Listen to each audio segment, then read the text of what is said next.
Hey, it's Margie with the Asking Spot, and this week we're asking, Rain. can we upcycle some plastic bottles using a bit of air dry clay?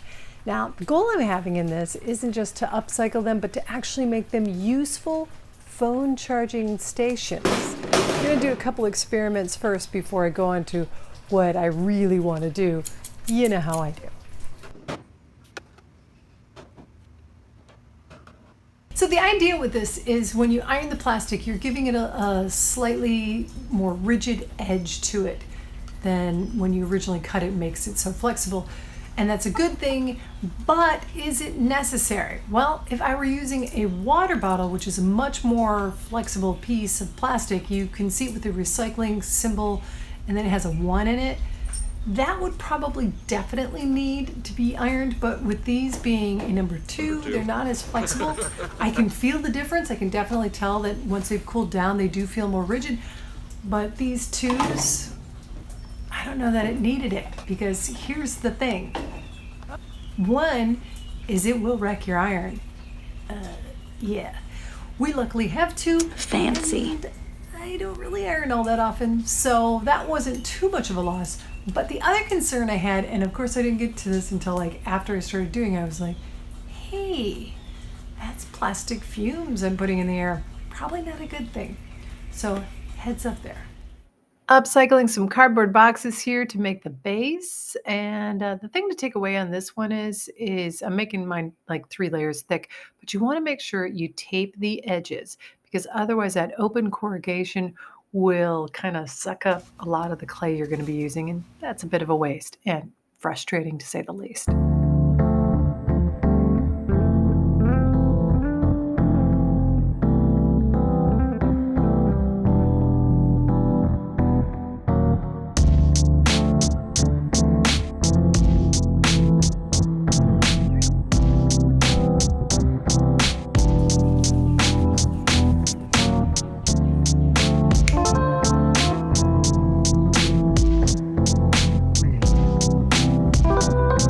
Using a paper towel holder, I am upcycling it to make the arms for this version of the piece like I did with the last. However, this go around, I am going to fill them. I want them to be a little more sturdy, and really you can fill with anything. I think I'm using some tin foil on these guys. And then I'm going to wrap these two in regular air dry clay. But when I was out, I found it is some porcelain air dry clay. And it's a good bit more expensive than the regular air dry clay, but I am going to do a piece just to experiment using that type of clay just to see what happens. Magic!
Now with this one, I was trying to make it smoother, so I did pay more attention to that. Now I will say, forgive the cracks on this because I haven't gone through and done another layer of patch-ups. But overall, it's smoother, but not that much considering how much effort I put in. I'd be better off just going ahead and waiting till I sand it. Unless I use the other clay. This clay, it is a little bit more expensive, like I want to say Twice as much? Twice as much. but clearly well worth it. This is so super smooth. Now, I do have a crack area I want to touch up here, but other than that, you know, it's called the porcelain clay, and it does earn the name. So I think in the future, if I start really rolling on these things, I'm going to use this clay more often. But if price is an issue and you're just starting out and you may be like, I hate this, it's not my thing, well then yeah, you may as well get the cheaper one and just plan on sanding it. And then this weird thing happened. All right, maybe the question I should be asking in the asking spot is, when will I learn to let it dry? I think you can go back through and look at like every third video I've ever made, and you'll see that's always my issue. Same goes with clay.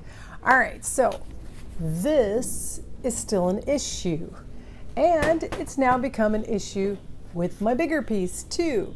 Not good. Here's what I did. I made these two separate pieces, and then I went ahead and used clay to attach them to each other.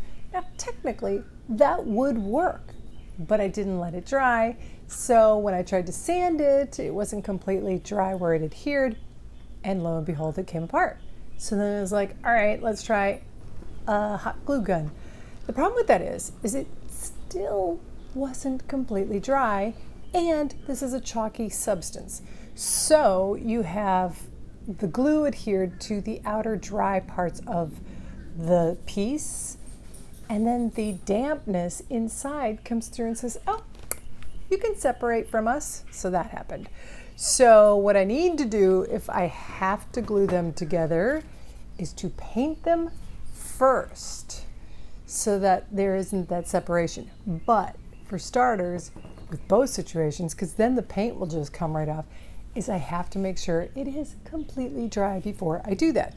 Then the other thing I'm going to do when it comes to gluing them together, seeing as I'm too impatient to wait for clay, is I'm going to do something I learned from Dazzling Designs by Denise. Yeah, I'll have a link in the description box. Love her. She always does this cool thing where she uses a hot glue gun to help hold the piece while the stronger adhesive really glues it together. So I'm going to do that combo too.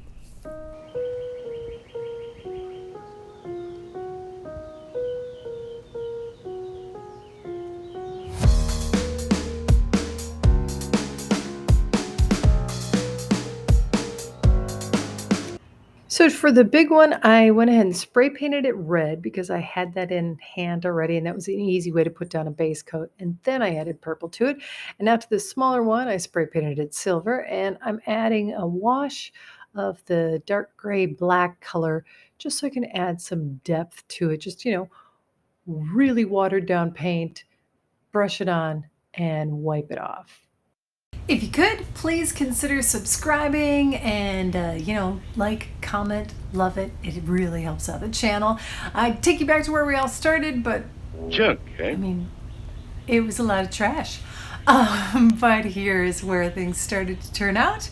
We have my BAFTA piece, which is now being nice for a little plant holder. It's, I'm not the plant grower in the family, so that's actually just an artificial piece that I put in there for me. And then we've got my Moody piece, or I'm calling it my Mardi Gras piece because I went ahead and, put the purple, green, and gold in it. And this one is actually super handy. I mean, it can be a phone charging station. It can also do the plant holding thing. And actually, it's large enough that it could fit some dirt and actually grow something. But in the end, when I was experimenting with it, I really liked how this turned out, with it being sort of a glasses holder, keys catcher, where my husband normally puts his stuff. Now it's inside there. Kind of like that. And then we have our other two, our pets. Well, the dog, and it is now perfect for what I planned it to be used for. It is a charging station. Got one with the cat too. It's for when my kids are in their dorms. Now, I've got this using just a nail hook, but you can use those stick-on adhesive things in their dorms because they can't nail anything into the walls. And I made sure I got one that could hold 5 pounds because that would more than cover the weight of these guys, which is roughly about a half a pound, and then the weight of their phone. And the cord comes up and it's all set. And then on the cat one though, I did have to make it so I have a twist tie around it because the opening from the shampoo bottle that it once was, it's wide enough that that could just slide right out, and that would be kind of a headache. So you put a twist tie in there and it will hold it, but it also makes it really easy if you want to pull it out and just hold your phone while it's charging instead of just while you're sleeping. So there you have it, upcycling plastic. I hope this inspired you. Thanks so much for watching the Asking Spot. Get bloopers next. So my kid took one look at this and went, oh. And the BAFTA for Entertainment Performance goes to... And I'll accept that. Or I should say, I'd just like to thank everyone so much. This has been a tremendous honor. Thank you. So thank you. Not too bad.